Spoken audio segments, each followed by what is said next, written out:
6:06. Any changes or additions? Agenda? Approval of minutes on October 3rd. I approve the minutes of October 3rd. Do you move to I move. approve? Second. I like the unilateral. We're just gonna look at each other tonight? I'll stare at you. I'll say yay. Yay. Yeah. Yay. Okay. Nays? Abstains? I think we're all there. Public participation in announcements.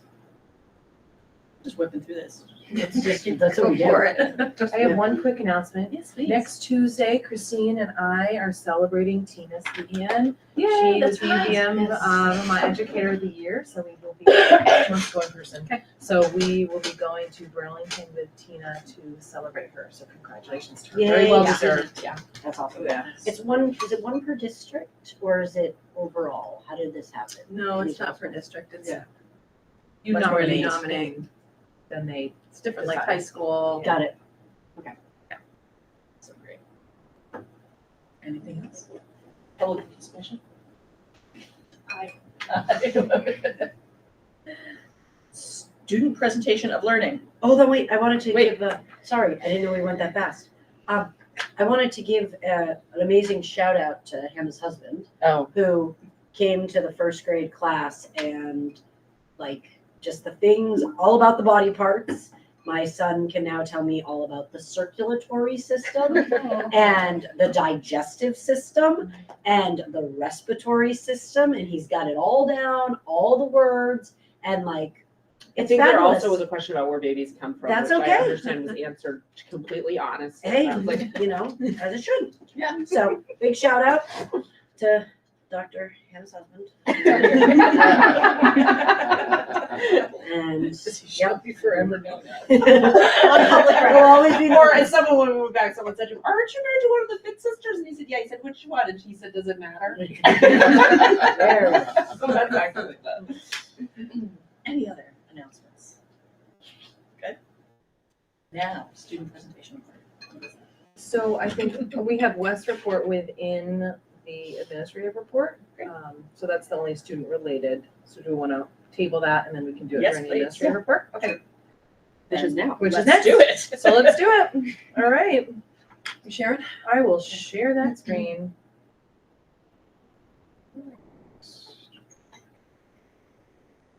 Not that one. This one. There we go. Okay. We're going to start with some highlights. That first picture on the bottom left, we got Miss Bourne in that unicorn costume. Halloween. Throw that one in there for you, Christine. We had a fun Halloween parade. It was a really, we had grown-ups come if they wanted to. It was a good turnout. We've celebrated students at the end of every month. We do Heart Awards. So I threw a picture of a student in there who received the Heart Award last month. Some kindergarten students having some fun playing. We had Peter Reynolds come and visit. That photo that's in the NPR. That's from when Peter Reynolds came to visit. It was a great night. And the upper right-hand corner, our middle level students, grade 6 through 8, went to Vin's on a field trip, and they had a blast. A really good time. What were they looking for? What were you doing there? Looking for team building stuff. Oh, cool. That's awesome. Yep.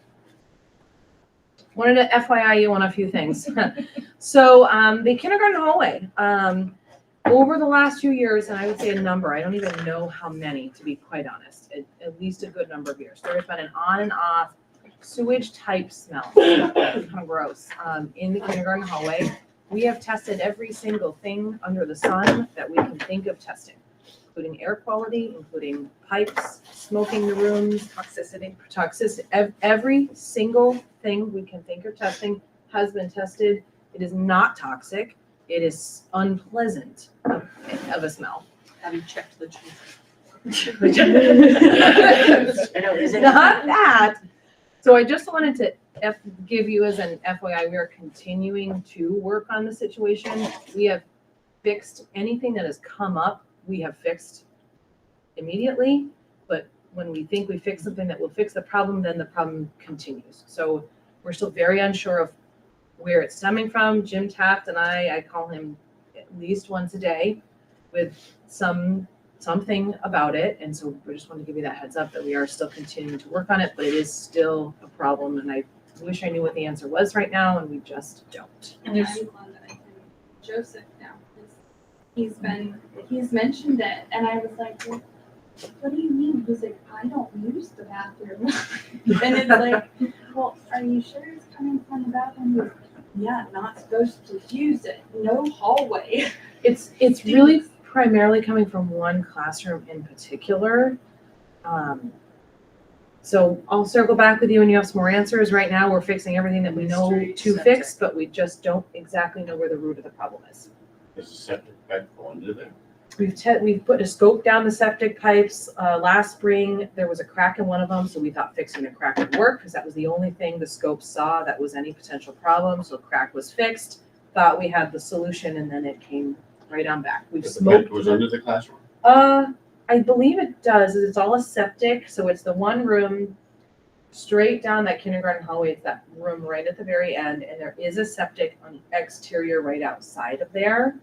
Is there just, I know you've done everything, but I know we've had a problem in the very past, and I know that there was like in a classroom growing up, and I know that there was like a air duct or something that was like curing.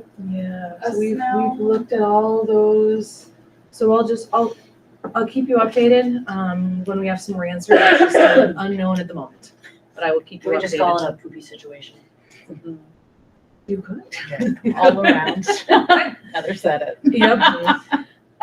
So last month we talked a little bit about neighboring students, and to be specific, that would be neighboring as in do not live within the SU limits. So does not live in Windsor, West Windsor, Weathersfield, anywhere in those.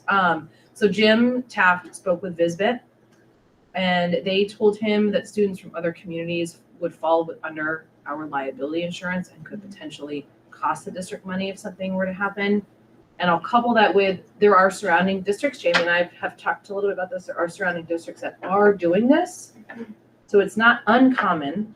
That That is are allowing outside correct. students. So it's not uncommon, it is happening, but I wanted to give you that information for you to make a determination on what you think is best. It would, Sorry, can you go back to what you mean? So it falls under the, like, the liability insurance. Correct. But potentially could cost the district money if something were to happen. Can you? Someone falls off the stage. Mhm. Someone falls off the Risk. bleachers. Yeah, That but they're not. Our deductible Right. insurance costs. we'll still cover them, right? Well, we would have to pay the deductible. Okay. Yeah.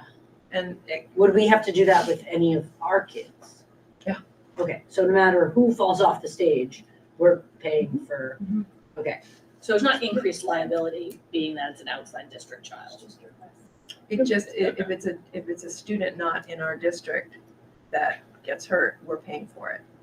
But wouldn't we pay for, We Yes. would, but if you think about the tax pool, like Yeah. our Yes, so it's communities. paying for your own children. Got it. Yeah. That's all. but it is happening, and I think it was Jamie, it was Hartford, is that correct? That Hartford's Hartford Middle currently, School does that, and, I mean, our rec program does that as well, Yeah. so our rec takes non-residents, so it happens in Heartland and.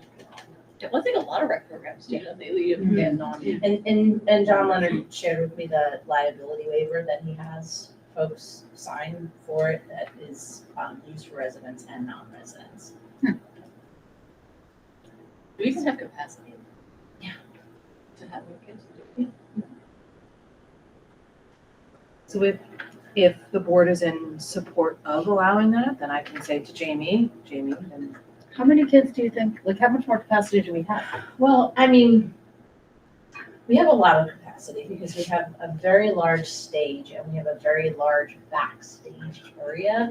So, I mean, I can fit, depending on the show, like large cast songs, like having a whole cast up there. I have comfortably fit 30 up there, but it could double. And it would be okay. I'm not saying that that's ideal, and I don't think that's what's going to happen. But if we have the capacity for significantly more than do. Is that the drama club or for the? For the Production. show, drama Show. club is a different, but at this point, like drama club is gonna be over for the fall session in Yeah. a couple weeks anyway. So this would be, I'm hoping that, we can figure out however things are. We're working on getting other kids from the SU to our school, which has been sort of a headache, but I think we have Albert Bridge figured out so that those students they're currently being transported from there. But Windsor's been the iffy one, but that new mood transportation system, I've looked into that, and that goes by the school and to the library. Yeah. And so that could be a possibility for Windsor students. So I'm still working on transportation for our SU to try to make it so that all the students who want to can participate in a middle level musical. So this came up previously, which you probably know, which is probably why you are here tonight. Well, yeah, because That's why she I brought it up. mentioned it. Yeah. The reason I came was to talk about the equitable work we're doing for the performing arts program in general. Yeah, And then I know that this came up last yeah. month, and then because I had asked a question about it, and then I said, well, I'm going to come to the one in November to hopefully talk about where we're at with our instrumental program and all that. So So is Here it for something we both. talk about it right now, even That's though we're fine, still yeah. kind of in your, my child is still too young, but just so ready to be in drama club in other ways. So I'm a little bit of an outsider still to this, and, sort of hearing about it for the first time last month, it struck me that like, this is so great, we should, the more the merrier, right? And then understood that the fear is that it's not just the physical space resources, but the human resources, which are in such high demand amongst kids, and the worry that this would overextend you. And so I would just love to hear your thoughts on, like, do you think that's a real concern? And if so, like, what guardrails can we apply up front to make sure that, again, like the kids in Heartland who really value this as like such an amazing extracurricular opportunity for them don't lose out on what could be ideal to make it so that it's, are there like, is there a number limit that we should apply? Are there things like that that you think would be necessary or helpful or beneficial? I think that you probably asked like 6 or 7. Sorry. I think first and foremost that this isn't going to tax me anymore. Okay. It already does. Okay. Our kids are really good at texting already. Okay, good. So I don't think that, I think that the process of making it all happen is probably more taxing than the results of it. Like figuring out the transportation and stuff like Right, that, more so and than so- having extra And kids. my goal with everything that I've been trying to do here in my 25 years is to create something that's going. No, it's hard. So, I'm very mindful of it is, and I do think that involving more communities means there's more layers of support, which also then means that it is most likely more sustainable than what we're looking at like right now. So I think that would make whoever the future me would be, and I'm not looking to leave anytime soon. I'm getting ready. Russell, first grader. Yes. So, but I'm very aware of the fact that it is a huge undertaking and that there's not a lot of middle schools who provide it, and there's a reason. So, but that also makes me think that because there's not a lot, and it is a great opportunity, that we should share the wealth. Yeah. I also understand that there could be concerns of it casting a shadow on our own student body and that type of thing. And my perspective, and I don't expect, I had like 2 parents ask me about it that are not Heartland residents. The only reason, this isn't the first time people have asked me, but in the past I was like, no, I don't think so. Like, I just don't want to go down that route yet. But in the couple of parents that I had asked, I was like, you know what, let me check. It's been a while. So that's the only reason why I'm asking. I don't think it's not like there's going to be an overwhelming amount of people being down our door, and transportation to get here is going to be a huge limitation for folks, but it's going to be easier for them to get here than it would be for them to get to like Northern Stage or like the other places that, because I'm thinking that probably the most likely areas that it would affect are like Plainfield and Cornish and like some of our other like K-8 like neighboring schools. That's just sort of where I'm guessing. But that in terms of like, I don't think we're gonna get a whole lot, and the ones that we've gotten that aren't members of Heartland community, it's usually their first dabble in anything theater, which isn't like, because of what we have coming from like 5th grade is when ours first starts, like we usually get some from 8th graders that it's their very first time, and so they're very new and they're very nervous and they just want to be a part of like a bigger thing. They're not coming to audition to be Dorothy, you know that. So I think that's a piece to keep in mind with all of it. And in terms of limitations on numbers, I don't know that we have to start off with anything that's a limitation on numbers. I think that the fact that it will cost our community money to do that, I don't think if it's possible, I don't think it's outrageous for there to be a cost attached to it with scholarship opportunities, but like I don't think that's unreasonable. But May I ask a question, Jamie? Yeah, So of course. are you thinking that students from other communities can come in and try out for any of the parts that are open? Or are they added after all of our students have the parts that they've tried out for? Equal opportunity. So potentially a student from another community could be the star of the show. Could be. Just clarifying. My concern is that, like, Torgan went to an audition of only 6th and 7th graders, and there were 35 kids at the audition, and they only took 2. And so there are 33 kids that are not part of a show that are all top-notch singers and dancers in the Upper Valley. And that's what terrifies me, is that there are kids. Oh, this wasn't at Heartland. So I might be naive and we're not gonna have a whole like It busload of people not. terrifies me. Okay. There are so many unbelievably talented kids out there, which is awesome, but it also makes me worried that we could very quickly end up with an entire Heartland cast. Well, where was the audition and what? Because I think the caveat is that they have to have, it can't be offered within their Okay. town. So like, Well, yeah, White River kids can't. they because can So do it the only be Hartford one. Hartford. Right. They can do the Right. Hartford one, so they can do the one, so it would be treated just like sports. right, If they have something in their town. in their own town, they should be doing the thing in their own Yeah. town.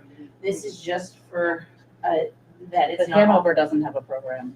Right, so Most Hanover, of these kids were But I Hanover. wonder if a bunch of kids, I mean, like, are they Lebanon. willing to drive over here when they could go to Hartford or? I get asked all the time about our program.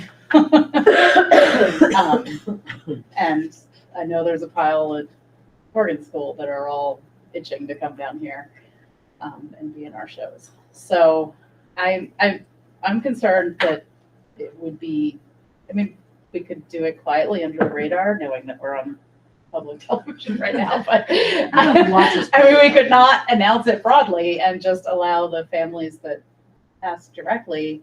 But there are so many kids clamoring to get on the stage right now in the Upper Valley that are in our age group.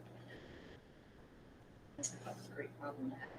Yeah, think I know. this is something that just to keep talking about, because if you think about it, right, like from my understanding, I am still new, like the funding for the drama club, is this like an everyday thing that they kind of participate in, or is it like once a week, or is it just like, hey, we're gonna do a show, hey, let's come and audition, and then there's like transportation that's involved for people who are in the district. Does that make sense? Yeah, it varies. Because It's, there's a lot going on in my head right now about how the drama club. it varies. There's like, we typically do a fall session that meets once or twice a week.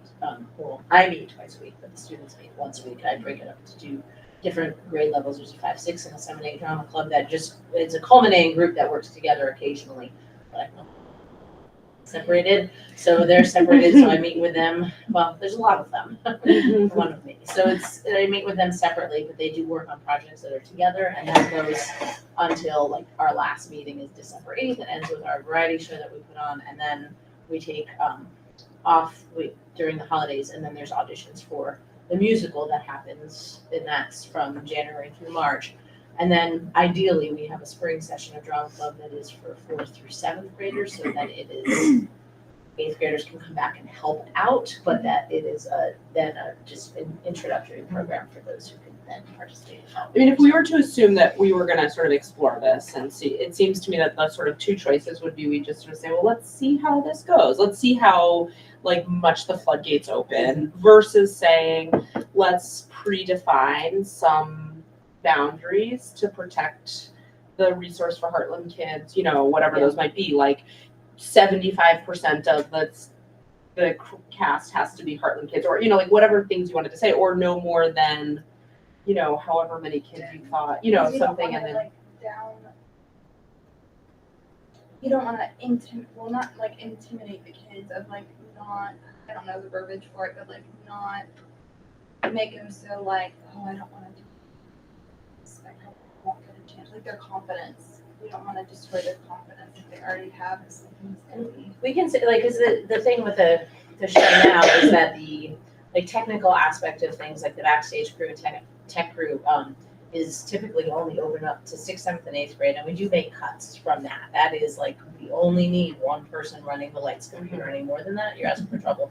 So we do make cuts from that, but then that's decided a week before the audition forms are due, so because our program is all inclusive, so everyone who like hands in a form and shows up to their audition gets a part. So it is completely inclusive. So if there's a student that doesn't get to run Spotlight, that really want a Spotlight, then they still have a week to hand in an audition form and decide to be on stage. So they're not eliminated from it completely. Yeah. And they will always, everyone gets a part as long as you show up to your audition and you're put on the cast list. So we can say that it is still all inclusive to Heartland, but that's not the case for I mean, that may just be a good, non-residents. entry level boundary to But I set, think- right? That's not, Right, I mean, without specific numbers, but saying that they're not guaranteed a spot within our cast. Yeah. When they do a performance, is it just like a one-time performance, or can there be like 2 performances, like one on With different one casts? spot? Yeah. I mean, to give it, Yeah, I'm that's, just saying as an idea to make it more opportunity for the. that would probably just Maybe- be on the edge. Then They she lose, that's a little much for me to handle. They do 3 performances. Yeah, I feel like, I'm feeling very comfortable in the sense of just saying, yes, let's open this up. It seems it's an amazing resource. But I also think like, I have faith in you, Jamie, to be like, oh God, there's a million kids where we need to set some parameters and then. come back and like, revise as we learn more. Yeah, like, but I don't feel like I need to set the parameters as a board member. I Right, feel like right. you and administration can figure Yeah. out how fairly to set, and, that's not I'm not. And I- Oh, yeah, no, I More wasn't implying that we administrative, should do that, I meant, but I And just I mean like, do completely we sort of. understand the concerns, like I Yeah. get the concerns, Yeah. and I am a Heartland teacher, and I am Heartland minded, and I have lived lots of places in my 25 years here, but I still consider Heartland to be my town. So like, I understand the concerns completely, and I am out to protect the students of Heartland and make sure that they have the best quality theater education that I can provide always. So I think if we If that is And I the think mission if it's, statement, like, then not there's a way to advertised. come up with, and then We do having a soft others open. and having other people participate is only going to enhance That's my their thoughts. experience. Yeah. That's Yeah, and if there's really good kids that show up, then like that's just gonna up the game for our own it kids. might also mean that it opens the door to different shows that we could do that we Yeah. couldn't do before too. So What other schools do you, for like funding wise, for like transportation, because I also don't know. how they would have to that provide their works. own transportation. They would have to get themselves. They would here have to get outside the themselves here. district. Yeah. I was trying to think of well, I know all the funding and all this money goes into like one pot, essentially, like most terms, right? And then it kind of goes around to all the schools for budget. But I wonder if, okay, They would have to figure out that. I mean, technically, we could actually charge a fee, you Yeah, know, right. like, just Yeah, like a that's what I was- non-resident And fee then for we rec then go programs, you know? liability, But what if the other schools that decided to, join in on it, if they provided transportation? Well, within the SU, they can join. Like, that's what we've talked about, is that the SU schools, it would just be individuals outside Yeah. the SU. And those would be on their own. It looks like Wes wants to say something. Yeah. Do you have thoughts on it? I'm just curious. I mean, I think it'd be really cool to have like more people who are talented in it, but I also understand that like all of a sudden we have like those 33 kids that are like super talented. That's what scares So then it's like, you know, the Heartland kids These are are kind of kids that like, have been taking voice and dance lessons. since Yeah. They were born and didn't get into a show. so I don't know. I can't really think of a good solution, but I definitely see both sides.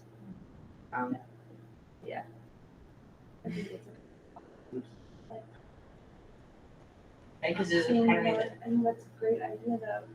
because there's the part of me that's like, well, you know, it's a great opportunity for Heartland to welcome more students Yeah. and meet more people that Yes. are Mhm. like-minded, Yeah. and that's great. Well, I and think that'd be more, awesome. more opportunity, ideas from other parents and community members and stuff Well, like yeah, I that, mean, 'cause about The other drama events runs and on like stuff. 6 It's drama great. families that do Right. stuff. So I was just When when it I comes- would right, welcome that's more what I meant drama about the parents. sustainability Yeah, and the exactly. support systems, that if there were, make a lot of things a lot easier. Okay, I think we should move on to the next. So Um, just to recap, Jamie, so Jamie and I will work on some language Yeah. that can invite, I can invite others. Is that the gist that I'm getting, just so, With some boundaries. with some boundaries, Yeah, Jamie I mean, and I can work on should that? we say that it's like, because it's a 5-8 musical, I mean, I would like to say that we would invite 7th and 8th graders from other schools and not the 6th grade, like we could cap the age group, There we go. That would be smart. which could then. Lessen the mayhem. Yeah. Mhm. So Jamie, you and I can work on that. Yeah. No Okay. need for more widely tech. I would still say we don't broadcast widely. I just local. I'm just worried about that group I saw. We can always tweak it. Okay. The woods. So I added a few pictures up there. Timber and Stone had officially started their work on Halloween. Weather dependent, the list below is what they're gonna work on until the weather tells them otherwise. They're gonna clear the path of new trail using chainsaws and pole saws, staking out the trail with elevation and benchmarks, planning for the boardwalk, supporting piles by installing test piles and having them analyzed by an engineer to determine the best configuration.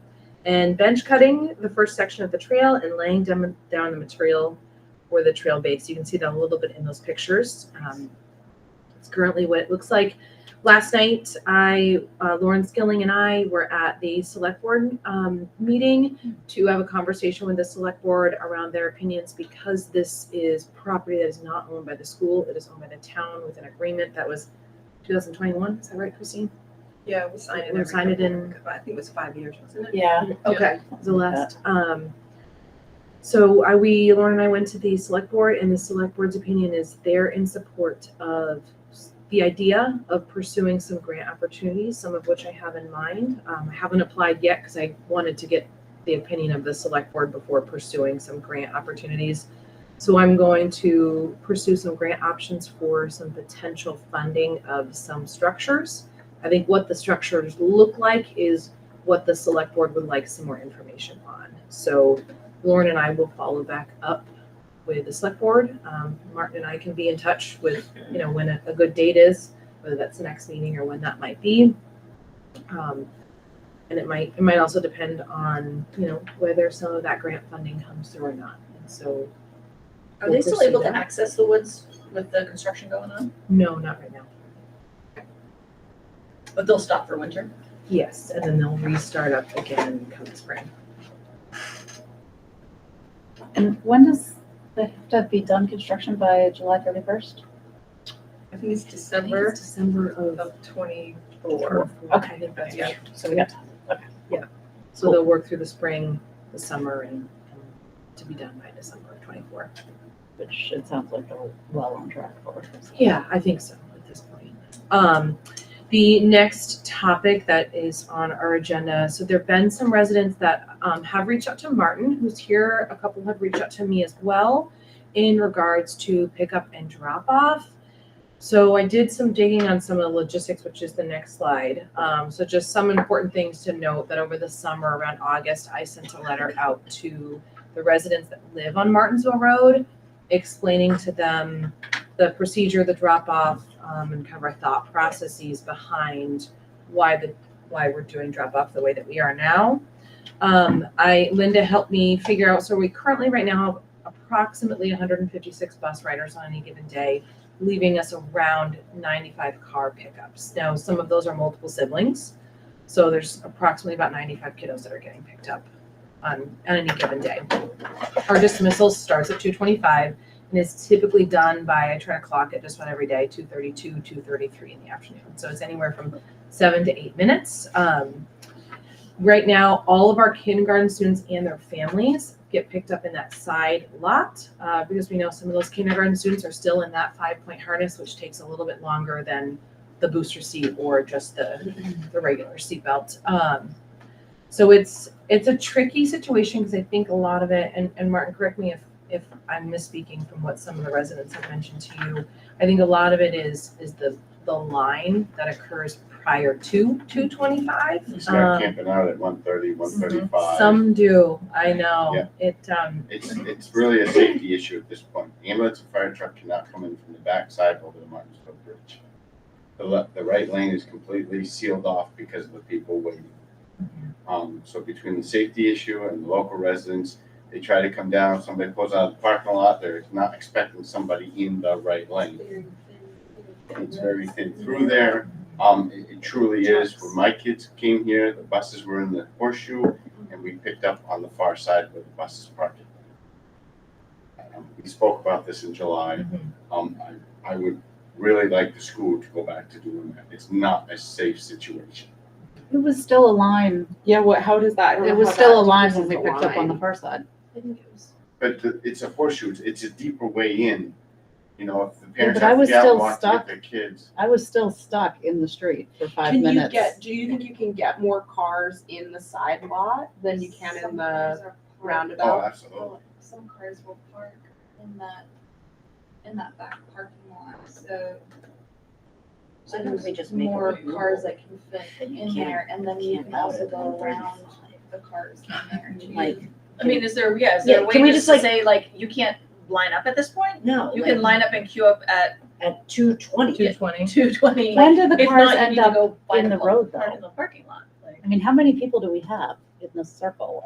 Would it 95 be- people, it's probably 80 at least cars. 60 cars. Minimum 60, 70 cars. Is there a way to? Yeah, but they don't all line up at the same time. Is there a way to, this is just a thought, is there a way to, instead of having buses pull up in front of the school building, I know that they have like the bus, like barn area, are the students able to load and unload in that bus barn? that's what he was just saying. Okay. Yeah, that's what So we did the- last year. And I've talked back and forth a number of times with John Samuel about that, who, for those that don't know, John Samuel has been an employee in our maintenance staff for a long time and is additionally a bus driver. 50 years. Actually, picking up our because he kids. owns the school. Yeah, I think 50 years. Yeah, I think he might. Actually. Except my. And I talked with John a lot about through the summer and as the school year goes on around ideas. And the challenging part about doing it that way and swapping is you're still gonna have a car backup blocking on the buses that would be in the U, because you'll still have all those Yeah, cars yeah, coming down that road. Yeah, and then So the buses there would still be stuck for that period of time. That's where the buses come first. People have to understand when they're coming out of the parking lot. Right, but when buses you're come out. stopped, so what happened to me last year multiple times is I ended up stopped. And then At the I'm U-turn, stuck. coming into you, or? I'm stopped on the far end of the U, and I'm stuck because I'm stuck in the pickup line. And The bus I've wants to been get stuck out. there for 5 minutes, and now it's time for the buses to get dismissed, and I'm still stuck. And what I really didn't like about last year's pickup location is it was unsafe. Like I really felt like cars were whipping in and out, kids were running. Last year's was in the bus parking lot Yeah. by the middle school. And it just felt really Almost at 3 unsafe. different locations And last yeah, year. last Yeah, year 'cause that we were- pandemic. yeah. During the pandemic, and last year it started in 3 different locations. It started with some, not solely just kindergarten, but some in that back, some in that bus parking lot, and then the buses were in the U. So it was those 3 locations. Yeah. And that didn't work because that side lot here is not designed for pickup and drop off, I agree. because that's where It's too staff narrow. park. Yeah. It did truly become an unsafe situation I can see there. that. And I would agree, Nikki, too, and I've been trying to rack my brain around a way to solve it, Mhm. because I've been, my first year here, when I was the assistant principal, it was the buses and pickups out there. And that also, every day, I was really trying to be mindful, because you'd have a kiddo trying to walk to the bus and a car trying to drive away at that same time, because both were happening in that same space. Last year, that was part of the reason I moved the buses away from the pickup, so there were 2 separate locations. But you still had a lot of students walking across, cars trying to pull out, and there were circumstances where that was an unsafe situation too. So it's challenging. I feel like you need to make a few rules, like rule number 1, like nobody can camp out before 2:15. Like, because like, I don't know why you need to do that. Go get a coffee at Mike's. But you then- wait for 10 minutes, like it's not, Yeah. it's not, and if you need to pick up your child early, then you park your car and you go get your child early, like it's not. Then I think the other thing is I think that you try to figure out, like, should the pickup come first or should the buses go first?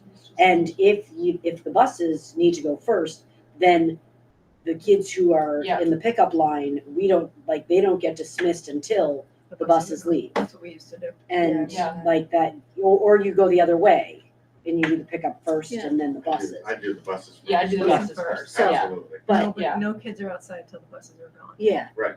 And Yeah, and That's how we, That's did we what do my that? school- That's how we. Because used to then do it. you could Yeah, also prior to the do like pandemic. 1 Yeah. through 4 here, because then you Yeah. could utilize that did. side lot for a Absolutely. Take it second more up front.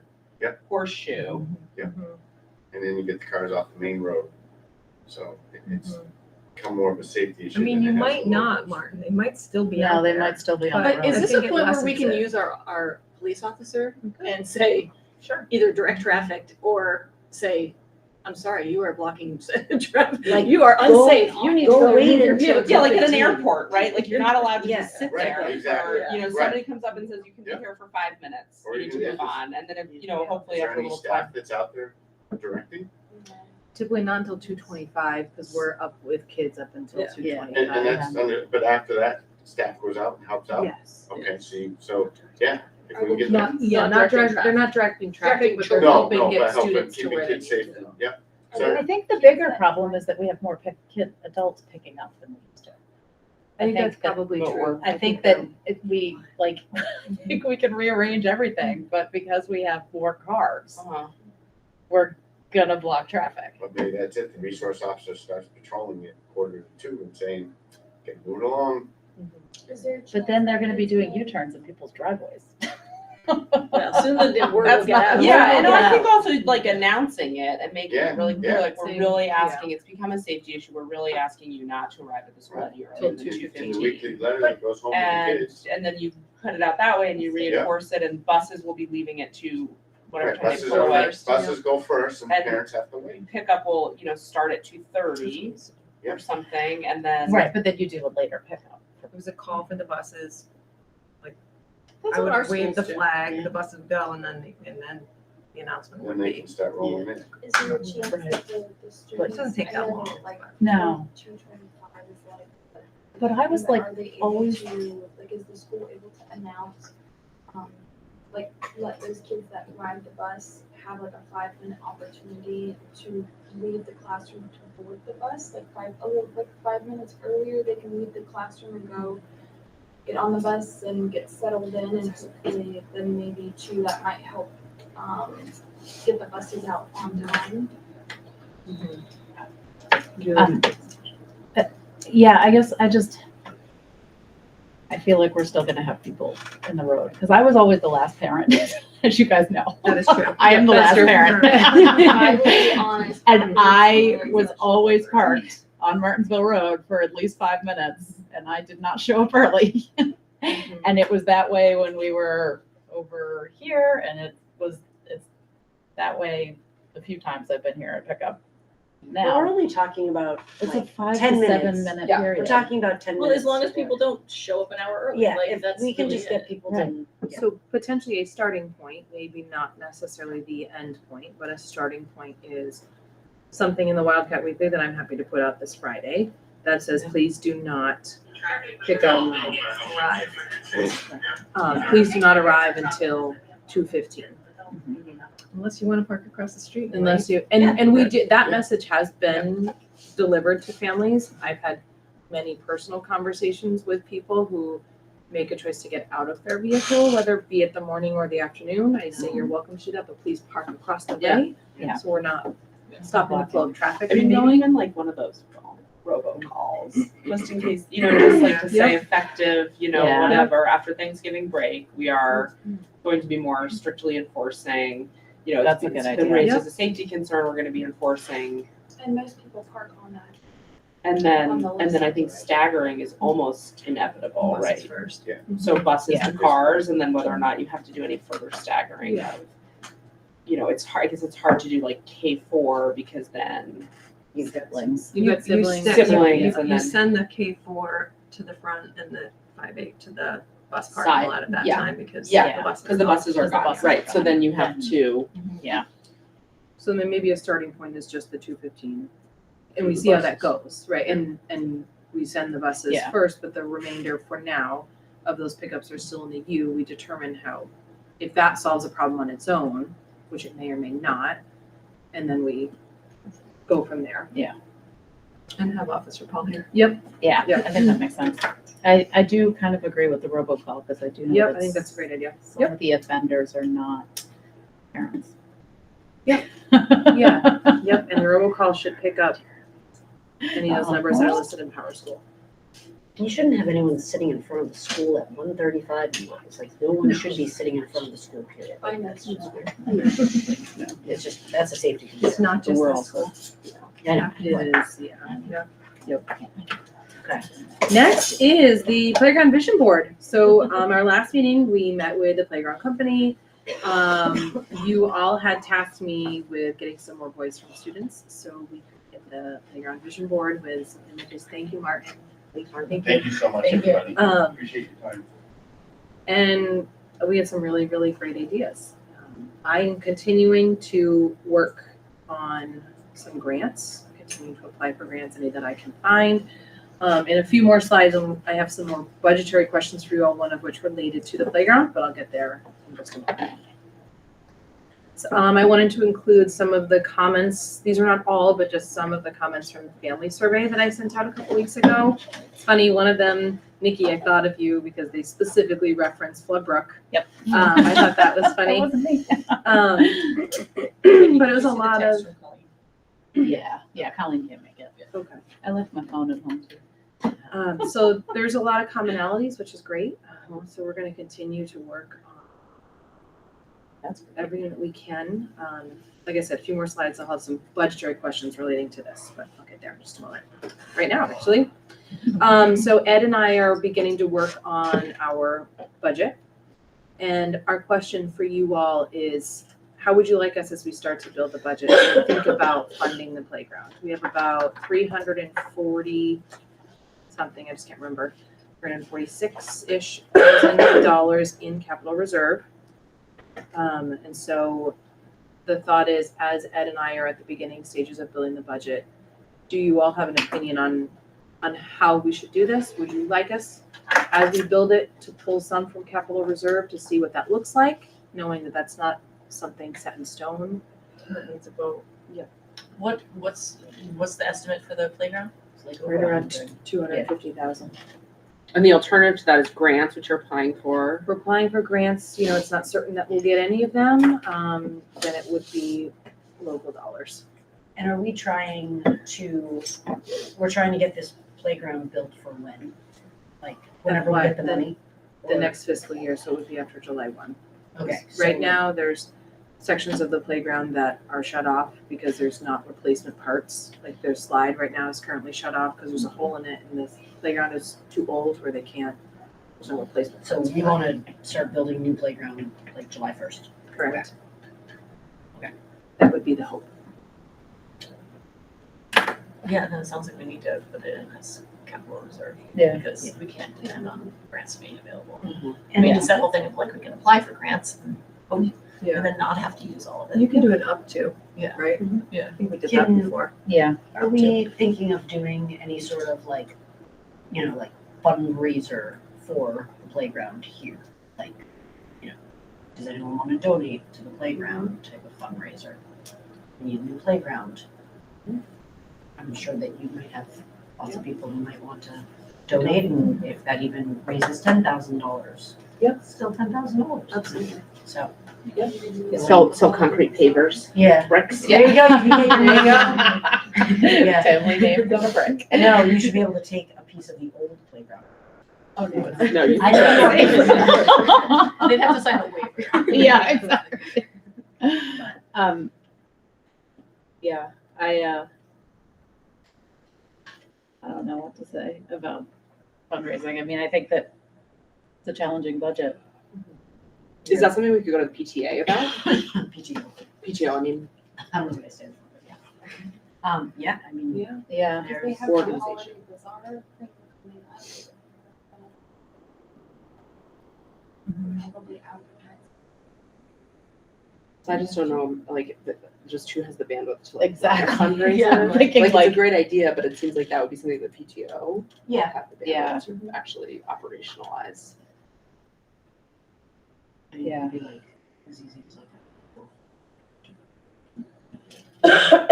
make I don't know Ed's thought. Be on allowed to something do- that, Christina. I'm not Not sure. yet. What, can you ask the playground PTO people if they have any part. experience of other towns doing any kind of fundraising? And if they have ideas of how that's looked? Yeah. Yep. Yeah. Happy to ask them. Because they It's probably gonna have be some bricks. It's gonna be It's bricks. gonna be What'd you bricks. On theirs.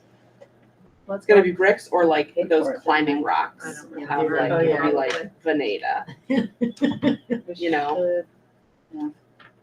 Is there an amount that the board would feel comfortable? And this is just Ed and I, at the beginning stages of building the budget. Is there an amount that the board is comfortable with in theory as we build it? Can I ask Taking one from capital reserve? question if about any at all? capital reserve? What is it again that capital reserve can be spent on? Physical, Physical things. yeah. So Usually like, building grounds or. so like if the boiler breaks, Yes, the capital reserve pays for that. Like if you find out that but like you can't, you have to plan ahead. Yeah. You have to it vote can't on be, it. oh, It so it can't can't be an be- emergency Emergency. thing. It's not an Okay, so emergency it's thing. not an And emergency it's fund. refunded through what mechanism? It is not. When there's money that goes back at the end of It's- surplus, If we vote, you can Yeah. vote to put it, some of it or all of it in capital. Okay, and how much do reserve. we tend to allocate to that in any, does anybody have any? It hasn't, I don't think. It has any- not gotten We tend to any, just use it on the budget. To reduce the tax rate. so it's, it at some point was, it was established. I think, Established, as a and it result of a just- truck that turned over. We used it to renovate the library 6 or 7 years ago. Mhm. That's the last time, we used it for the sinks, We right? used it for the sinks, and so it's only been drawn down. drawn Yeah. down and it has not ever been replenished. Not in my tenure. And it Not was my established by what mechanism? There was like Some an like lawsuit or overturned, something? no, it was a hazardous waste bill or Before my something. Before I even moved to Heartland, like 20-some years ago. It's good practice to put a portion in annually. Uh-huh. Okay. So you have some money there for Okay. projects like this. Okay. Yeah. Because I just feel like with the building review coming up, And the PVC testing that's coming up in It should June. be. yeah. It's nice. SCP. And local funds would mean asking for budget changes of the town. Yeah, it would be additional funds within the local budget. So it would be require like getting a new budget passed at the next. It would be included in your budget that you need to get passed in March. Okay, so that has to happen regardless, and it would just be a line item in that. Yeah. I But guess if the way, the budget's voted down, because of that, your whole budget's voted down. You have to go back to the drawing board and redraw your budget. And it's a little bit of a fragile moment, what with the intersection. but that's money spent already. No, I know, I just And it's feel gonna- like, I hear about it from people, so I just feel like. I understand. I love it, I mean, it's makes our town more Halloween walkable, but I is just sometimes. feel like it's just gonna be, there a little inflammation right now about, I guess okay. I would like initially to just build everything in the budget and see how things look.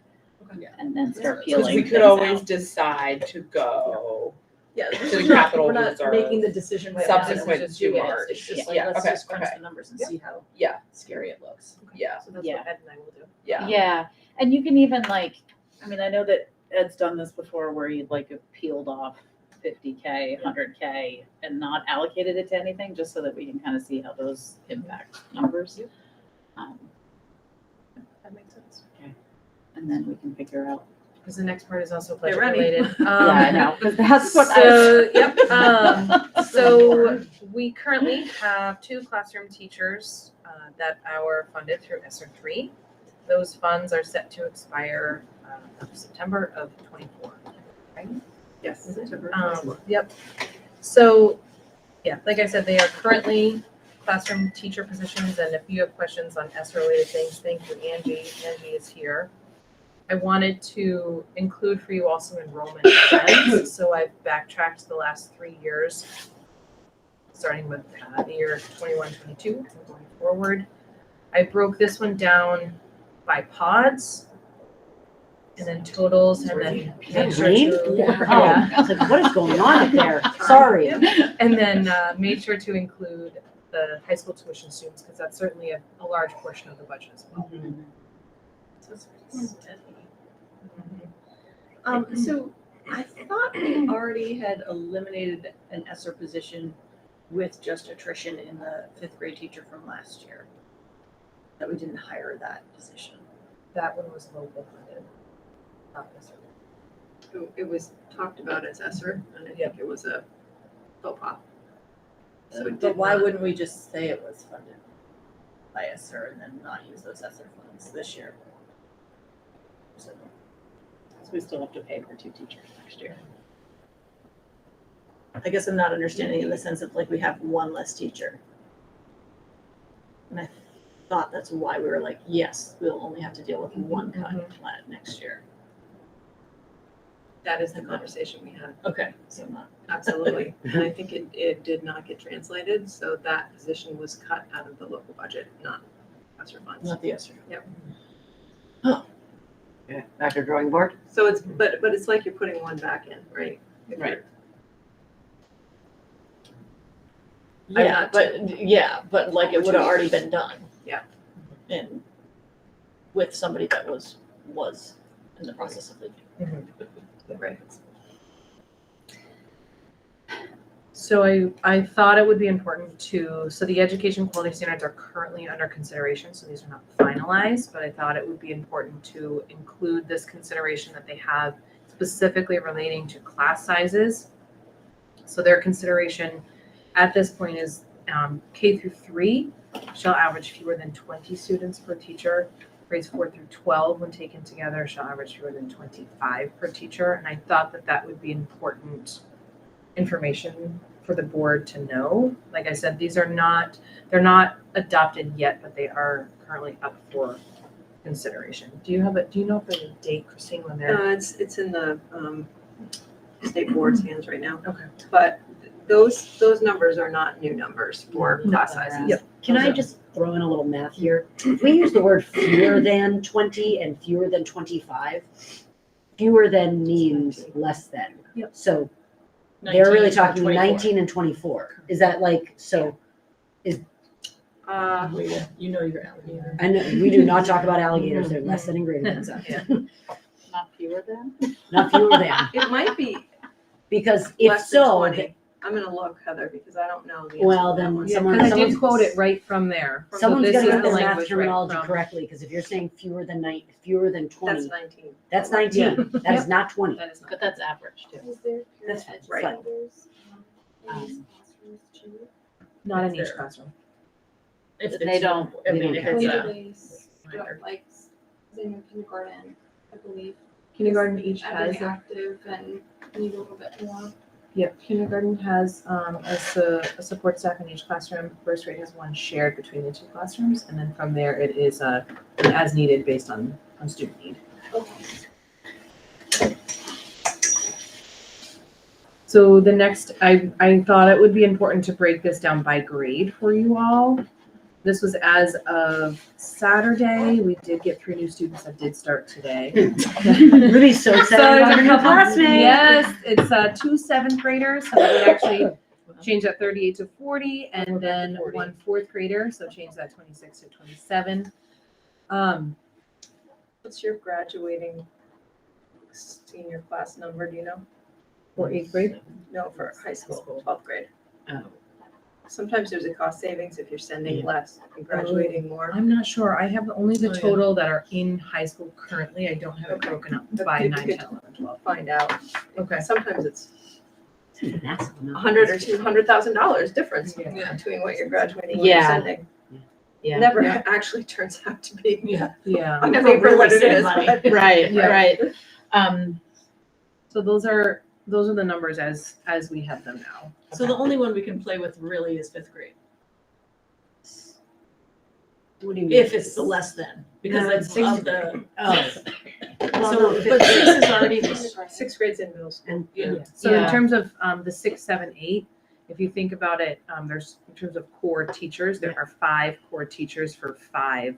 One, if I think about it, then broken up by grade. Yeah. 1 6th grade, 2 7th grade, 2 8th grade. So And it's we're really currently down 5th. a Spanish position. Correct. How many 5th graders do you know? There are 2 5th There's grade 2. teachers. So that one's unfilled currently. Yeah, so we're Spanish. unfilled What other Spanish position. what other positions are not filled? I mean, other than like Uh, support staff? Academic coach, Yeah, a halftime academic coach and which I'll Spanish. update you on the Yep. next slide. Yep. Yeah.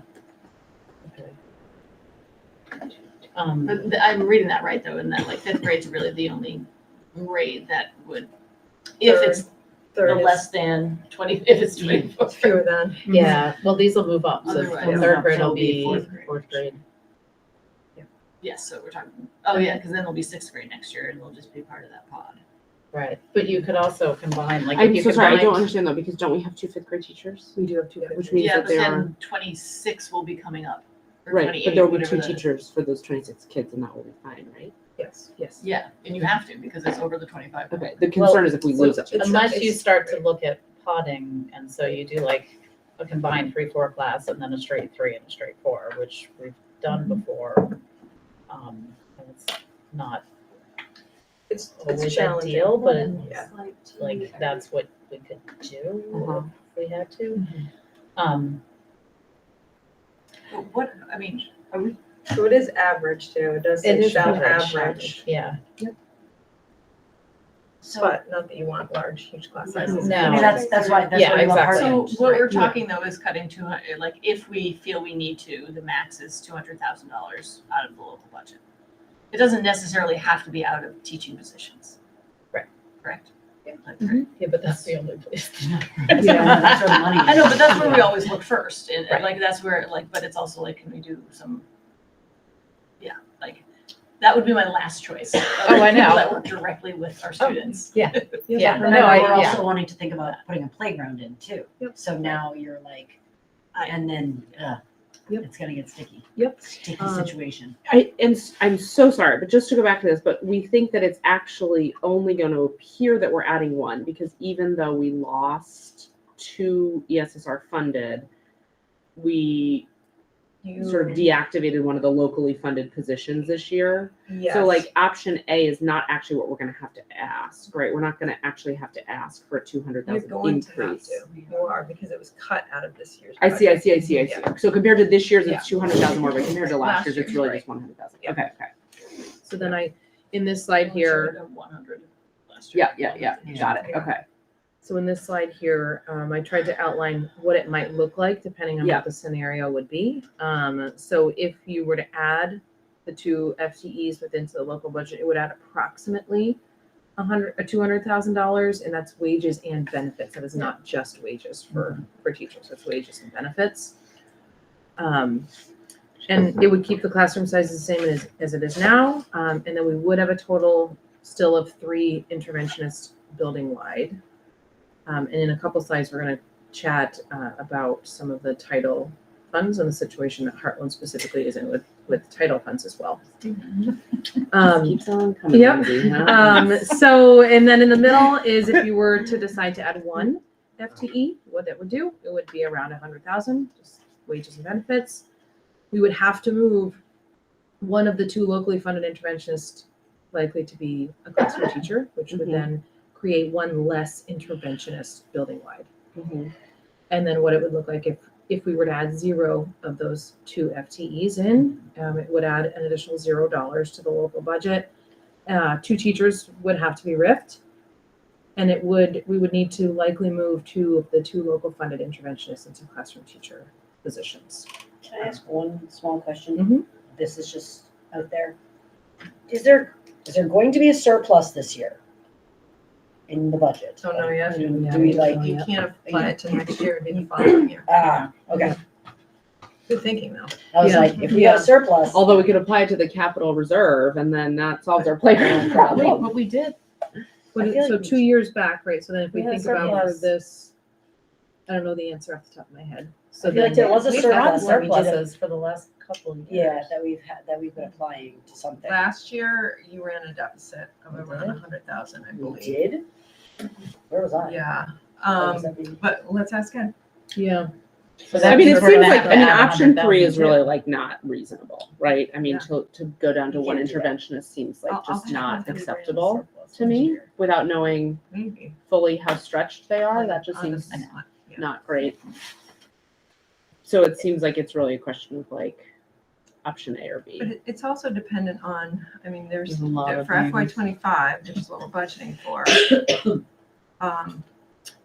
The weights are changing, so It could get worse. it could get worse, it could get better. So the weights are how your student, the percentage of money you get per student. So high school students, you get more. Students who are free and reduced, you get a bigger, I think it's like 2. If they're ELL students, you get a bigger amount of money per student. So it just depends on the weights, it depends on your CLA, it depends on the yield. I mean, there's a lot of variables, so we don't really know Okay. until sometimes not even before we pass the budget, but we know more than we do today. Okay. And Ed will come and explain all that. Okay. Okay. I can't. It This is is sort of a complex. It's very It- complex. It's complex. Yeah.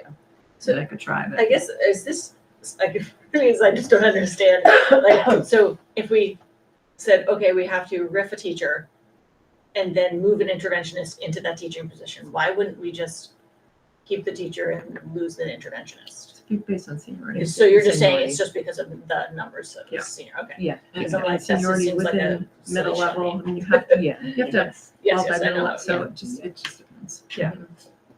Okay.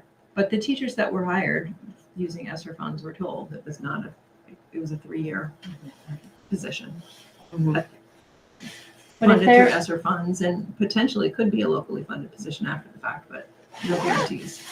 The ESSER funded positions, do they count in the seniority of all staff? So if an F, like, and I don't know who It we just have where. depends, because you gotta have a science teacher, right? Right. So- But if we've had an ESSER for 3 years and then we've only had one person for 1 year, Right. who's senior? We're Is gonna have the- to figure that out. Okay, so Yeah. we don't know. Okay, Yeah. cool. And people have changed, like come in Yeah, I know. ESSER and then move to a different Exactly. position, so it's gonna be, Yeah.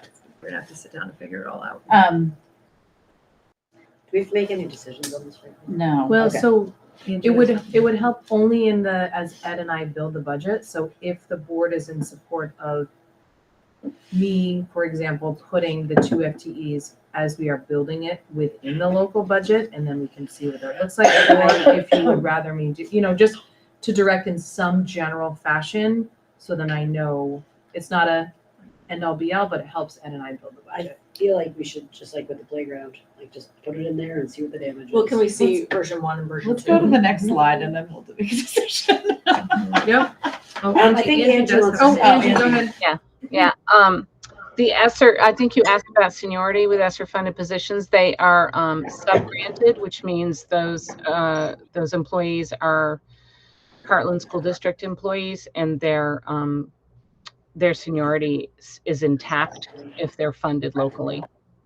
And the other thing that has just occurred to me is that in title funding, there is a supplement and supplant rule, so we would have to look at that more carefully in terms of the intervention position. If you're riffing a local funded interventionist and keeping a title funded interventionist, we'd have to make sure we understood what the rule was around that, because I'm not sure I do. Right. Okay. Okay. So additionally, we would like for you to consider potentially adding an instructional coach into local funds. We right now have a 0.5 title funded interventionist that is unfilled. It's been posted since June with no applicants. So at this point in time, we're the only school in the SU that does not have an instructional coach. All of the other buildings in the SU do have one that is right now part-time instructional coach, part-time interventionist. So to right around that 0.5 for each. We do think that adding that 1.0 position would help support teachers, both new and veteran. Currently, teachers are, especially in the K-5 realm, are implementing 2 new curriculums this year, and that is an extremely heavy lift for them. With a lot of moving parts, even one curriculum in and of itself is a really large task for teachers, let alone 2. The challenging part is at this moment, we are unsure how much title funds we're going to receive. We are, Christine, correct me, and Angie if I'm wrong, it is shifting, and as it is right now, we are the lowest title percentage-wise within the SU. For 37, I think 37. And Shifting. Windsor is the highest with Weathersfield in the middle. I think if there's about. So this would remain at least half funded by title funds. Not necessarily. Got it. I see. We're not Confused sure that. at this Okay. point. Okay. And Angie, do you know when we would have more information on title funds? I think the grants open April 1st. Yeah, so it's it after. really is not very timely in terms of. So I just wanted you all to be aware that's a 10-point drop in title funds in 5 years.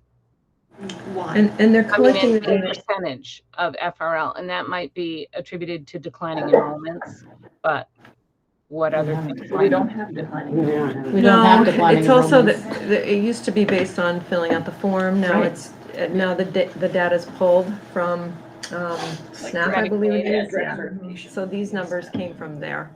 Which actually are So probably like the most probably accurate does numbers reflect I've probably the ever most. had. Improved, it's just not in our favor. Yes. Maybe people in Harlem are just paying more.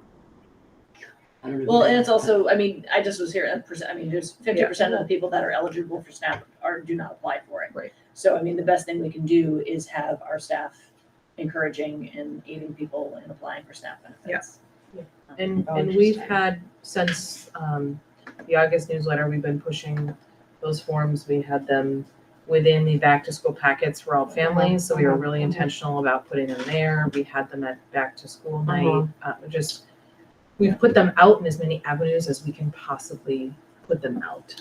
But people get free lunch and free breakfast, so there's not, there is incentive to fill them out, but it's not always obvious to families. It's gotta be statewide. Absolutely. Yeah, which is why they're pulling the data from. Yeah, that's why they're SNAP. doing like direct certifications from people that are receiving SNAP already. Right. And records of students that are in foster and home living. So all schools are doing direct certification now. It's a complicated formula. It's like you're in year 1 or year 2, right? But yeah, essentially that's gonna be the way it is. And do we have to compare to federal? Like, the state of Vermont, I don't know. like, is the entire state gonna lose title funding because we no longer have to pay for lunch? No, I mean, we're not the first state to do universal meals, No. so like, this is not. I think it's just Should know figuring out where to Yeah. get the data from. Yeah. But we don't have control over that. No. No, we don't. So So I think It's the question about to the board is. encouraging the data to reflect what Right. we think is true, right? Which is what you're doing. Yeah. But the goal with instructional coaching, and Angie can certainly speak to it, I mean, you're coaching your teachers, so that in theory, you don't need as much intervention because your teachers are more. That first instruction, that whole Whole group instruction. whole group instruction, that tier one instruction that's happening in the classroom is done in a way that is more supportive, and that's what the hope would be with an instructional coach. And so, I'm sorry, I think that's what you just explained, but I'm not sure I totally understand. So instructional coach is working directly with teachers, intensivists are working with students. This has to be someone who's sort of part, okay. So I mean, one option that, I mean, I hate even thinking about it, but it's like if we only filled one teaching position, so Yeah. then we were down an instructional coach. Yeah. We'd actually only be down a half an Right, instructional or an coach intensivist. if we did this. Yeah, or interventionist. Is that Yeah. accurate? Like if we went that middle route where you Yeah. add 100,000 for one teacher, you lose an We'd only be, interventionist. and we funded But we this. funded this, so we Then got, we yeah, would be down half the interventionist. yeah, And you may get some funding, I mean, it just depends on uh-huh. how those funds get allocated based on your rates in your school. Okay. How many Oh, yeah, title funded positions do we have? Right now, 1.5. We had 2 prior to this year. And to fund this right now would come out of this year's budget. That's Next year's. next year's budget, okay, okay. Yeah. So what I could do with Ed and I could run a couple scenarios to bring to you. The scenario that would potentially have the 2, if I go back, the 2.0 and the instructional coach, that could be a scenario. Mm-hmm, A scenario could be the 1.0 mm-hmm, and the instructional coach, Mhm. and then we could come back and mm-hmm. see what that looks like, unless you That would be helpful. additionally, Yeah. okay. When I'm experiencing other situations in my own life around funding and things, and I'm just wondering, like, what kind of feedback can we get from staff around their thoughts? And because I mean, they have a lot of they're much more better problem solvers than we probably are around solving something like this as well. So is there a way to get feedback from staff around, I mean, they're very well aware of budgetary constraints and how to be part of the solution other than you. I'm happy to form a budget committee within the staff here to help brainstorm. Yeah. some Yeah, I of mean, these. I'd love it, Yep. because I mean, I just feel like I'm like in this little bubble and, yeah, we'll just rip a teacher, we'll do this, we'll do that, and it's like, I don't know what would work. Yep. I don't feel like I'm as informed as I would need to make hard cuts like that. Mhm. I'm happy to do That's that. a good idea. So so action steps for me then is I'll form a budget committee, and West, if you would love to be a student rep on it, I think that would be really, really fantastic as well. I'll form a budget committee with a student board representative and staff members. And we'll talk about this. And at the same time, Ed and I will create budgets, 2 versions, 1A and a 1B, that have what it would look like with the 2.0 and instructional coach, as well as the 1.0 and instructional coach. Does that sound okay to the board? Well, and then the other position that you were discussing, Does it? right? Yeah. Yes. I mean, Yep. having that Yep. figure in, I guess. Yep. Plus new playground. Yes. Yes. I'm thinking. That's I know, that's as I'm putting this administrative report together, I'm like, oh, man. Yeah. Yeah. All right. Yep.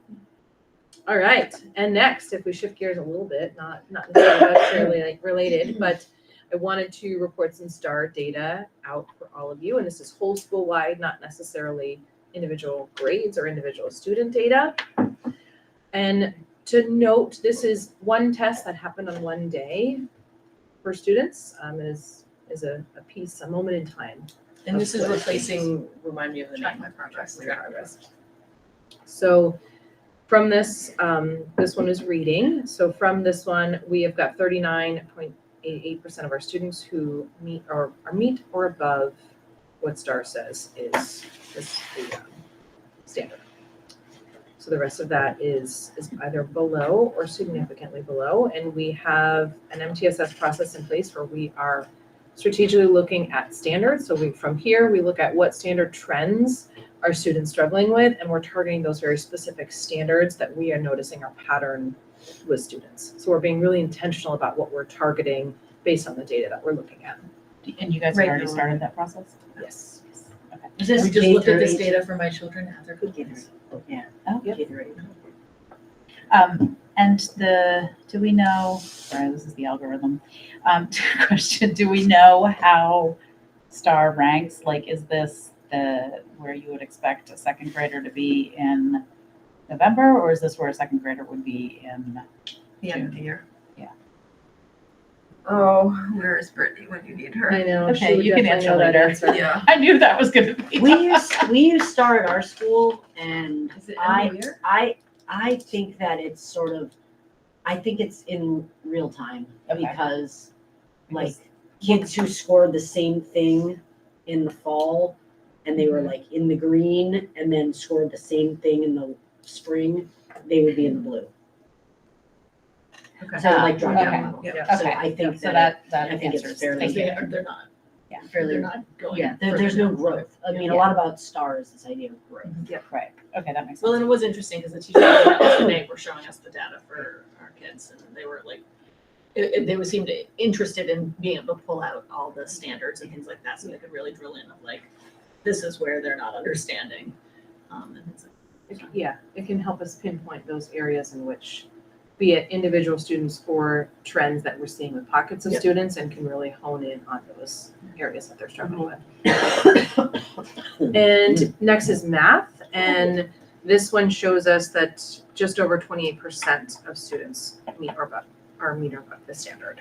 And again, we're doing similar conversations in math as well, where we're pinpointing those standards for groups of students and individual students and honing in on where the best instruction can take place for them. Can't tell you from a professional view. Sometimes this is really hard because students see, like, I know you guys use Eureka Squared. This isn't a test of Eureka Squared. This is just a test of all the stuff, and it's not always the best measure. It's, and the way we as the school view it is it's one measure of It's a a screener. child. I think it's a good screener. Yeah, That's how we use it. it's one piece of a picture of a child.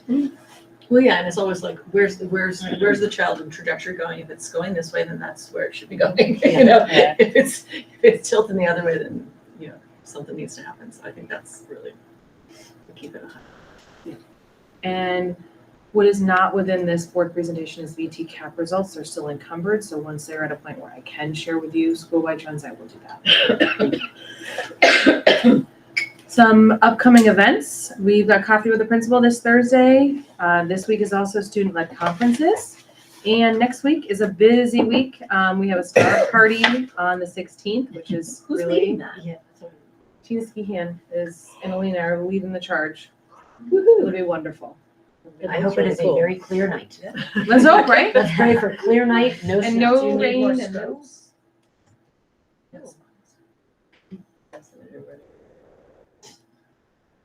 I may have a relative.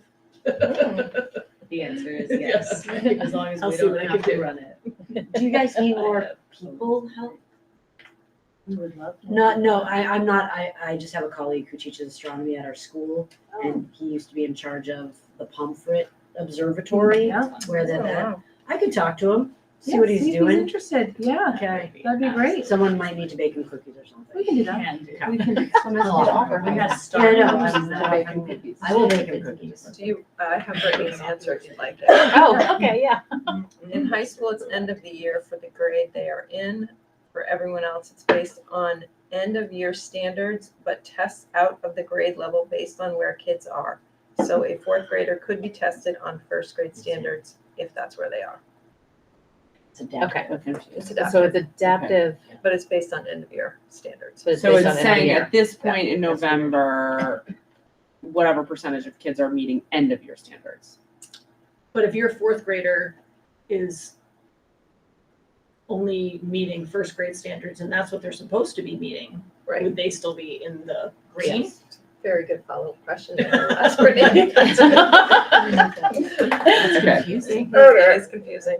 You don't need to follow up question for it, that's fine. Yeah, no, I think it'll be more telling as we get. As we, yeah, it's the Yeah. first time. This is the we get first time we've done it. Right. Yep. 32 questions. But I will look at that math and say, maybe we need an instructional coach. it. Yeah. First thought that comes to my mind. Oh, I need to refresh it. But I like it. Hold on, sorry. And then. Shorter. I'm so sorry. You're sick.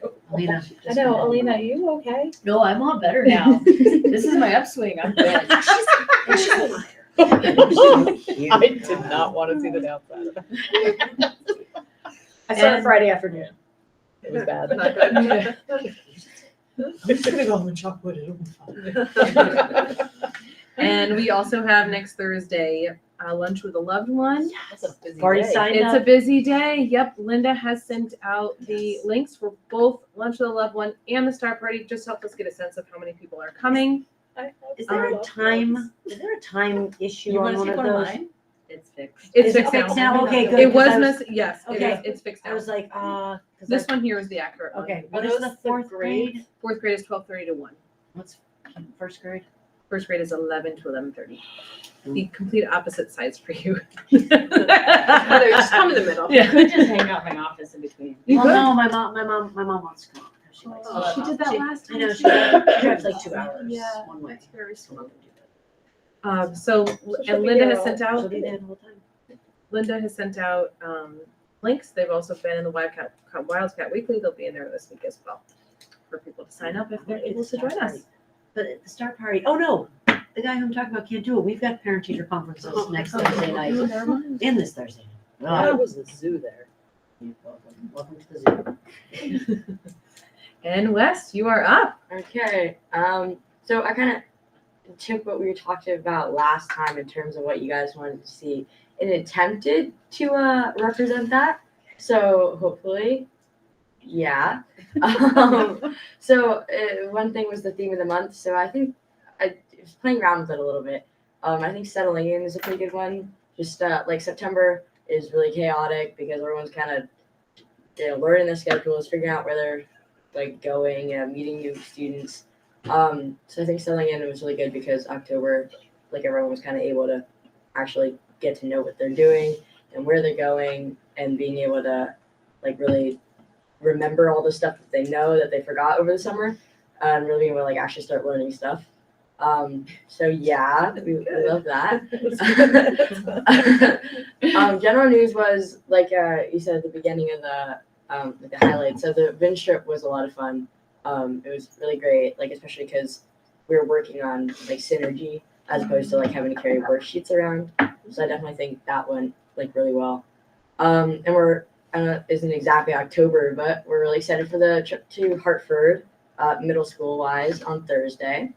And like you also said. What do you do?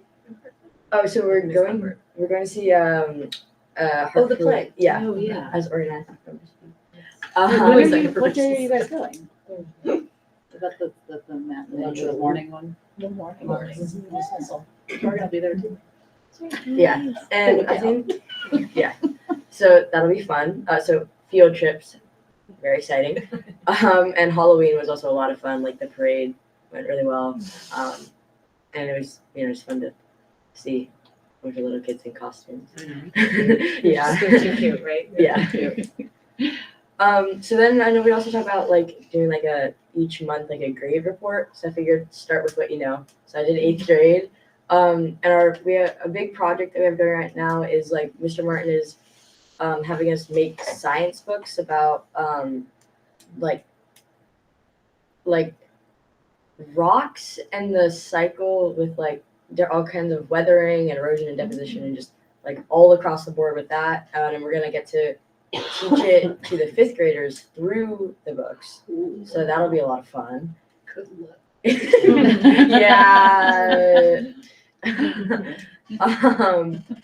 Yeah, so, but it's gonna be it's a fun project, and hopefully we'll have a fun outcome. And then also I sent out a survey to the entire 8th grade, and there's 3 simple questions. What went the best, what went the worst, and if you had to put one word to describe October, what would it be? And in the survey it was like for school, because I figured just, lay it all out there. What are you guys thinking? I love that you had someone who put spells. I know. Well, that came up more than once. And I was like, They came up more. I don't know if that's correct. yeah. I mean, it sounds like that's the way it's supposed to be spelled. So we had what went the best, and science was like way up there. With Spirit Week, which was it was Red Ribbon Week, but yeah. And then what went the worst? A lot of people said nothing, which was great. And then a couple just said specific classes. Do like lots of just like yeah, like anyone's yeah, class.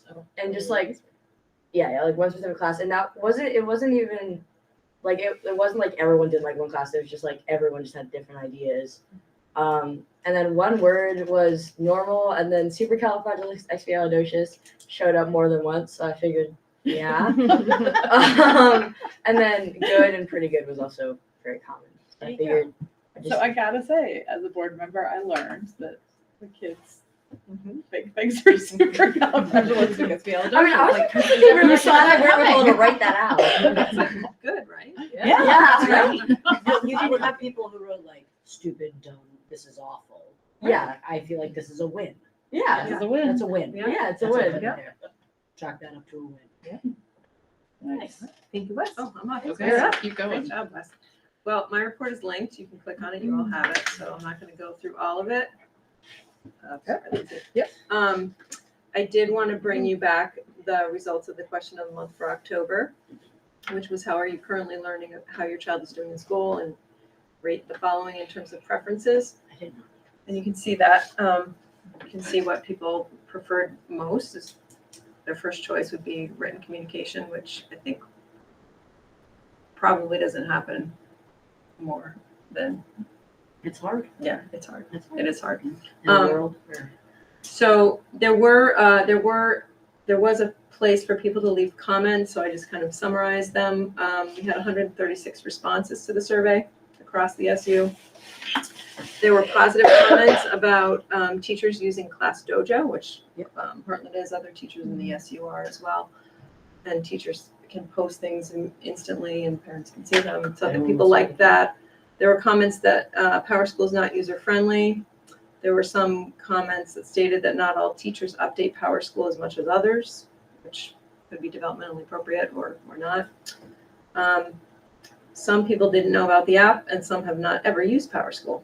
And some people requested paper copies of the report card, which we don't do for everyone, but we will grant a request for somebody if they ask for it. So the question for next month, because I think I messed that question up a little bit, is if you click on it, Lindsay, it opens the survey, which went out. Oh, you're okay. Yeah, why don't you just click on it? No, just click on the November question of the month. Oh, yeah, and then I got it. Well, there we go.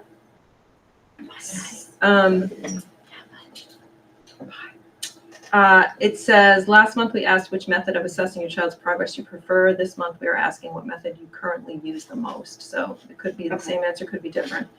And then how often are you accessing Power School to find information about your child's academic progress? And then a place to answer. amazing parent. If you answered never, please tell us more about that. So I'll bring you back those results. I'm such a next bad month. parent. I'm such a bad parent compared to like, It's good I'm information. such a though, great teacher. I'm such a bad parent. because Well, I'm like, do you want to know how many times I think I've logged into Power School? Sure. Maybe twice. I don't think that makes you a bad parent. So I have no idea what my child is doing. Power School and I don't always get along. And I ended up having a little chat with Larry Yeah. because that was like, I can't get anything to work, and this is not, I can't find comments. And we actually dug in, and he's saying there was some sort of update in that you can't actually look back and see any comments from years prior. Yeah. So I can't see any of my kids' prior comments on report cards. Yeah. So like, that's what's sad. Yeah, Like in my it's mind, it's sad. like, I've always kept papers, copies, little file, and all their beautiful comments from preschool, onward, and they're just like gone to the ether. And you can't get them back. I haven't heard, but he's just like, oh, that is and just any previous comments, like Yeah. you just can't see. And I So, don't- and then it also makes me sad because that's like a lot of work teachers would have put in on putting those Yeah. comments.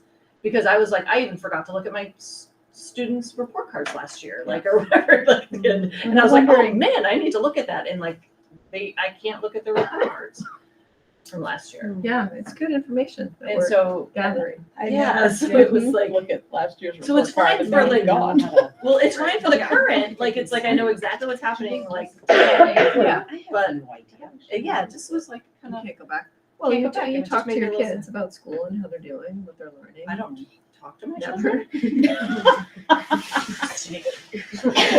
I mean, I have 3 kids. One I checked regularly, one I didn't check their entire high school career. And no, Larry taught me some great things though, Yeah. like setting up, you can set up, so like, you get little Yeah, notifications of yeah. like a grade drops or something like that, so like, or an absence happens, which I'm like, that's gonna be handy in high school. Yeah. So, but, yeah, so Yeah. some of it is, I think in the moment, it seems very handy. Yeah. But then There's some things lacking. seeing their Yeah. second grade report card, it's not. Can you see the report card, just not the comments? No, You can't see the report card at all? I could be saying that wrong, I'll ask him, because I'm curious, actually. but he was, yeah. Yeah, I was feeling like I needed to print out the 8th grade report card just Yeah, to prove just that he keep it. graduated from 8th grade, but that I still haven't done it. But don't you and, can't go back, once they reset the system, it's gone. Okay. She doesn't, they don't exist. But then I was like, I have a diploma. He graduated 8th grade.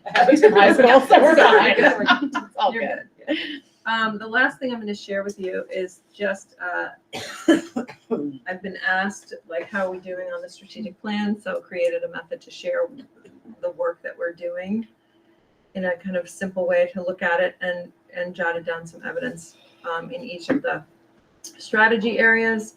And we didn't get to dive into it at the last SU board meeting, so we're going to take a deeper look this month. But it is linked there, and you can look at it. And if you have questions, I'm happy to answer. I mean, the good news is we're feels like we're making progress. Doesn't feel like it. We are making progress in most of the areas.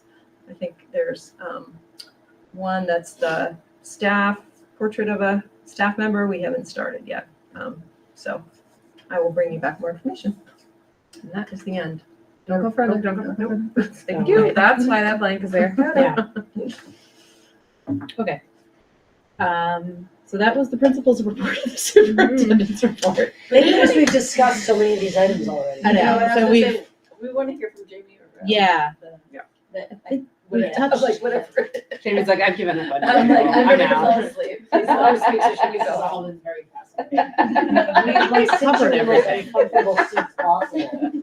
Like, I know, that's that what seat, these seats are awful. Yeah. I don't mind it. that one looks like. That one, yeah, this is not comfortable, but it's. You could lounge on the couch. No, I mean, I could have literally had all those to myself. Yeah. Resisted.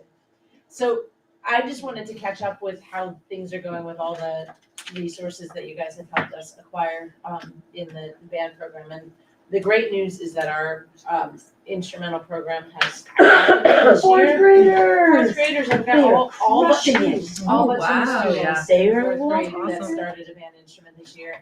And as anticipated, it became way more than what my schedule could allow. And so Mr. Foley has taken on some of, because what has happened is that kids, it wasn't, which I expected, it's not just fourth grade that it's huge numbers, but fifth, sixth, seventh, and eighth grade have a lot of students playing band instruments that could never play them before. Or they switched to the instrument they actually wanted to play instead of the one that they were playing because it was the only one that was affordable. So it has increased a lot, which is great. But then the flip side of that is that now almost all the instruments that I had acquired free and then got budget money to fix up and maintain almost all of those are in the hands of students now. Yeah, So That's a great thing. Yeah. right, but then like looking to next year, we're gonna continue this. And I even had to spend some of it to buy more music stands because some ensembles are too large for the amount of music stands that we have. So some of that I had given you that massive budget of what it would look like if we just immediately dumped all that, but we were doing that gradual process. So what we have for this year has gotten us through with all of the local instruments that I found donated. But the point of concern that I have in moving forward is that the way that we budget and pay for things is so that I cannot access local used instruments to purchase. For example, I'm looking at purchasing a vibraphone because we've got some students that are interested in playing mallet percussion, which is very common instrument in the jazz world, which our jazz band has taken off this year. So just and it's in like they have they're looking to get a marimba, which is just sort of that mallet family in Windsor. Like it's just percussion instruments that you don't expect percussionists to buy at home because then their parents would have to have an entire extra annex in their house and we don't have right. That's Right. So it's just a wide variety of things that they need in order to be percussionists. And so I'm looking into that, and brand new they cost like $4,000. But individually, if I were to buy one used, I found one that I could buy for like $700. Or you take something that's a little more common, like a trumpet, or you buy one brand new from Ellis Music, and it's $700 or $800. You buy one locally, it's $200. So like, I mean, you could do the math. We try to suit in, another 10 to 15 kids next year. We're looking at the difference of thousands of dollars if I can search out and find them used and continue to do what we're doing, which is fix up older used instruments. So you just don't have the flexibility in the budget to like Right, jump so on that that's the thing $200 is like trumpet. determining what would be needed in the future. We could either go with that Ellis Music quote, which I shared last year, which was pretty massive when it comes to just renting brand new instruments for students, or the purchase of used instruments. And the roadblock I keep finding is that as someone who graduated, Hartford 10 years ago and has their trumpet that they're looking to sell, or a kid who just went to high school and they've got a trumpet they want to sell for $300 is a much better deal than getting a new one from Ellis, and we'll get a lot further with that without spending as much money. But I just can't do that right now. Like I can't go to somebody local and ask them to take it. So like my number, like so I'm sort of stuck in the like if we want to continue with this, how much it's going to cost. I can't put together any kind of numbers. I mean, I can. They're just going to be really high compared to what I could if I could purchase instruments locally and just have Ellis fix them up, and then those numbers would look incredibly different. And there's no way, like, I understand trying to purchase things in school is like insane. But so there's no way of just saying like, there's a $2,000 pot of money here, and it's used for musical instruments, and Jamie sees one, and if she wants to access it, there's not like she could just use the school credit card and pay the people. Like, how does that ever? How does that? She can use student activities check potentially, as long as it's being used for students and it's accounted for. It's not the ideal way. Ed would not recommend we do that, but sometimes we have to do that. Mm-hmm. But if this is like, I'm looking at doing this for years to come as we that there's a chunk of budget money for the purchase. So your ask is that in the upcoming budget, there be just this established pool that over the course of the year can be used towards that can be used towards purchase of local used instruments. And it would be like, I'd have to look into it for this summer, be like, okay, what am I going to anticipate in the incoming grades to fill in? What do you think that number would be roughly, like per class year? I don't know. I don't remember what it was for new ones, but it was pretty high. My estimate was that it would be about a third of whatever that is, because that's the average cost of things. And that right now we've got almost like $2,000 in there in the repair and maintenance to keep those instruments going, which would have to be there. Yeah. Are you So guys writing down to ask him. Well, That's we're talking to Ed about how to get, I mean. Because you want to do this you're supposed to now. Or For you're, next do a year. PO. yeah. for Right, So this, in right? the already Right. approved budget where it is. Some people already do Facebook Marketplace all summer. looking for Last year, instruments. I was able to acquire an insane amount of used instruments for free. Yeah. And the board paid for those to get fixed up. Mhm. And now those are all being used. How did So- you get those? Just in case. Dartmouth.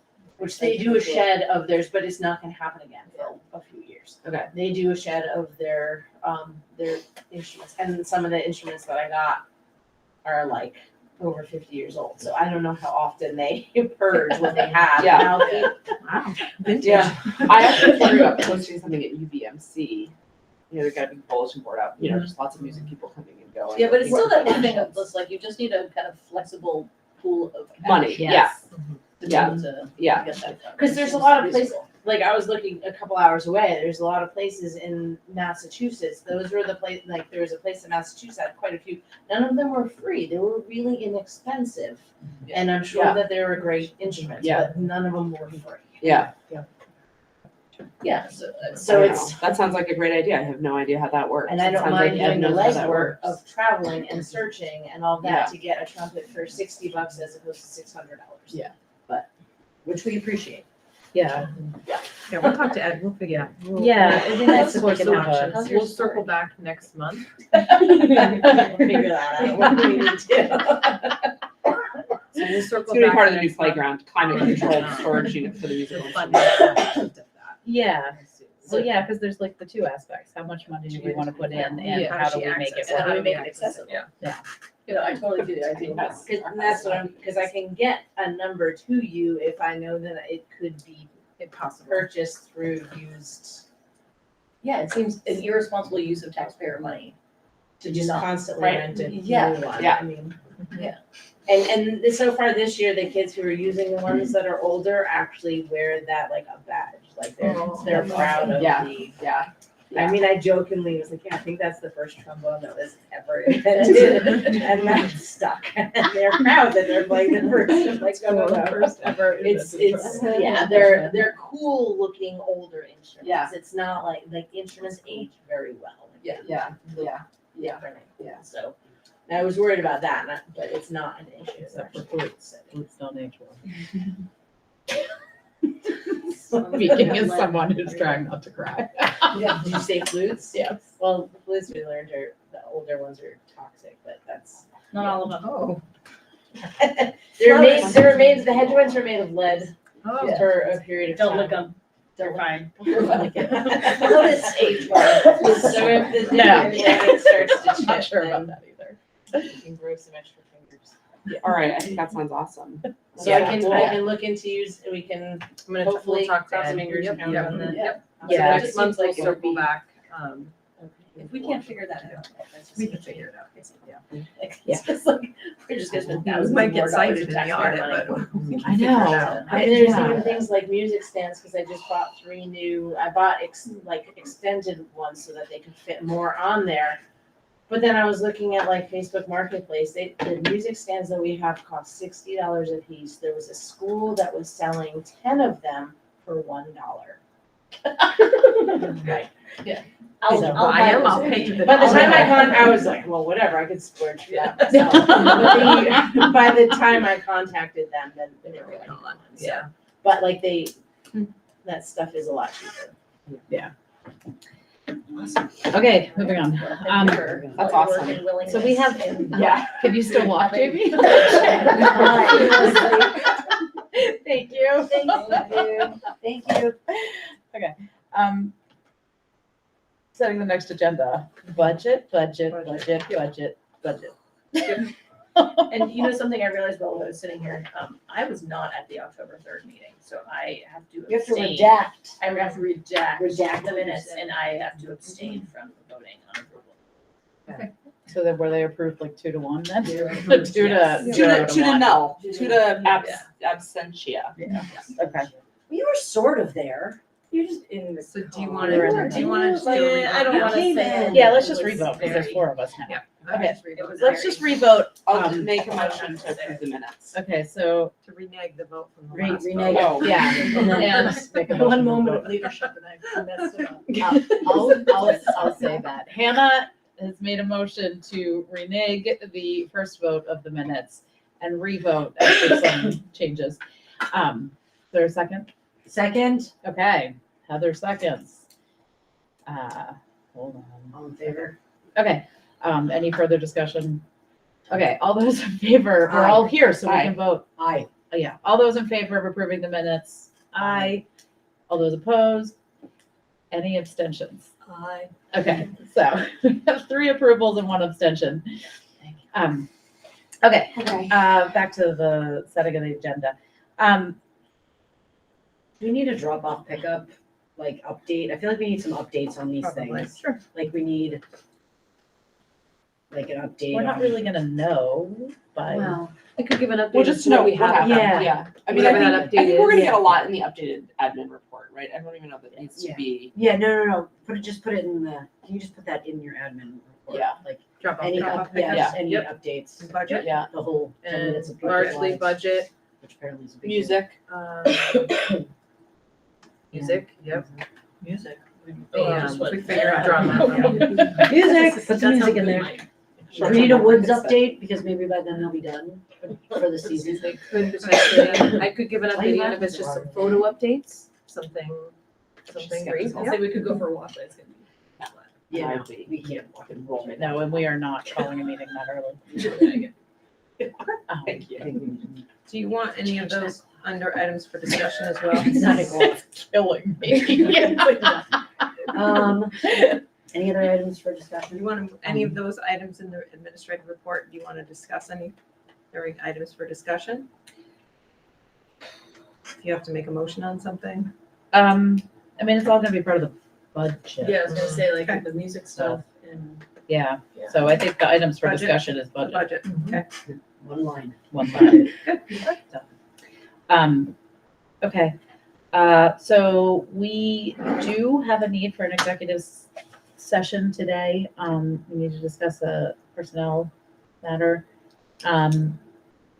And we will probably come out of that to vote, but won't be doing it.